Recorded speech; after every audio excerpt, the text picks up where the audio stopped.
नमस्कार। चलिए आज फाइनेंशियल उलझन को सुलझाते हैं और एक साफ सुथरे रास्ते की तरफ बढ़ते हैं। इस चर्चा में एक जबरदस्त फाइनेंशियल मास्टर प्लान बनाने के बुनियादी सिद्धांतों को समझेंगे जो सीधे सोर्स मटेरियल से लिए गए हैं। कभी ऐसा लगता है कि पैसों को मैनेज करना किसी भूल भुलैया में खो जाने जैसा है। ये काफी स्ट्रेसफुल हो सकता है और समझ नहीं आता कि भाई शुरू कहाँ से करें। पर घबराने की कोई बात नहीं है। फाइनेंशियल प्लानिंग सिर्फ नंबरों का खेल नहीं है, ये तो एक पूरी ट्रांसफॉर्मेशन की जर्नी है।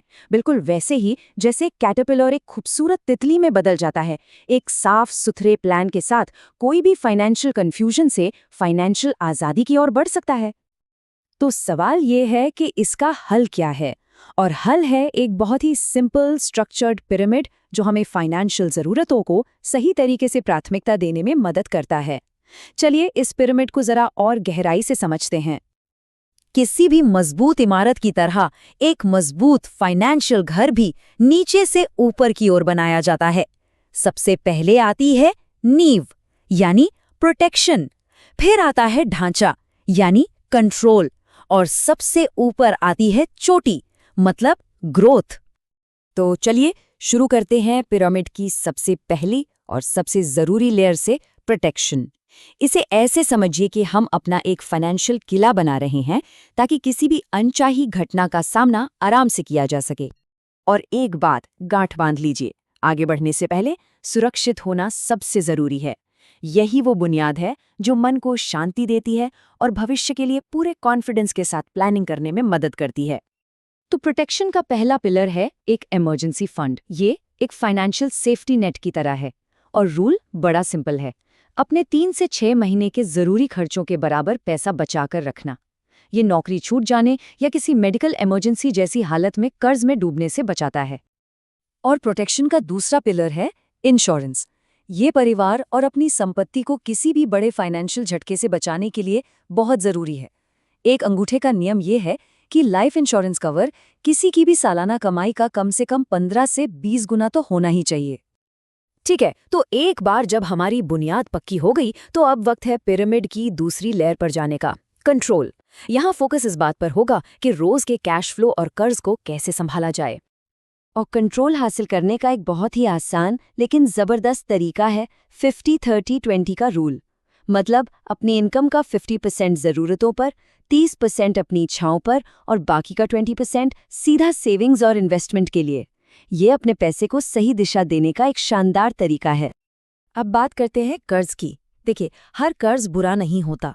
एक होता है अच्छा कर्ज, जैसे होम लोन या एजुकेशन लोन, जो आगे चलकर एसेट बनाने में मदद करता है। और दूसरा होता है बुरा कर्ज, जैसे क्रेडिट कार्ड का बिल या गैजेट्स के लिए लिया गया पर्सनल लोन, जो सिर्फ पैसा खत्म करता है। इन दोनों के बीच का फर्क समझना बहुत बहुत जरूरी है। तो प्रोटेक्शन हो गया, कंट्रोल भी आ गया। अब हम पहुंचते हैं पिरामिड के सबसे मजेदार हिस्से पर, ग्रोथ। ये वो चोटी है जहां असल में इन्वेस्टमेंट के जरिए पैसा बनाया जाता है। रूल ऑफ 72 के बारे में सुना है? ये एक कमाल की मेंटल मैथ ट्रिक है। इससे आप चुटकियों में पता लगा सकते हैं कि किसी भी इन्वेस्टमेंट को डबल होने में कितना टाइम लगेगा। बस 72 को अपने इंटरेस्ट रेट से डिवाइड कर दीजिए। मान लीजिए 12% का रिटर्न मिल रहा है, तो पैसा हर 6 साल में डबल हो जाएगा। ये है कंपाउंडिंग की असली ताकत। इससे एक बड़ा मजेदार सवाल खड़ा होता है, जल्दी शुरू करने में आखिर कितनी ताकत है? जरा सोचिए, 2 लोग हैं, एक 25 साल की उम्र में इन्वेस्ट करना शुरू करता है और दूसरा 35 की उम्र में। किसके पास ज्यादा पैसा जमा होगा? और जो नतीजे हैं वो सच में हैरान कर देने वाले हैं। अगर कोई हर महीने सिर्फ 5,000 रुपये इन्वेस्ट करता है तो 25 की उम्र में शुरू करने वाला इंसान 60 की उम्र तक 3.5 करोड़ रुपए जमा कर सकता है। वहीं जो 35 में शुरू करता है वो सिर्फ 1 करोड़ तक ही पहुंच पाता है। सोचिए, सिर्फ 10 साल की देरी और दौलत में 3 गुने से भी ज्यादा का फर्क। तो ये सब जानने के बाद अब इन सारी चीज़ों को एक साथ लाने का वक्त है। इस पूरी जर्नी को एक सिंपल, एक्शन ओरिएंटेड फ्लो में समेटते हैं ताकि आज से ही शुरुआत की जा सके।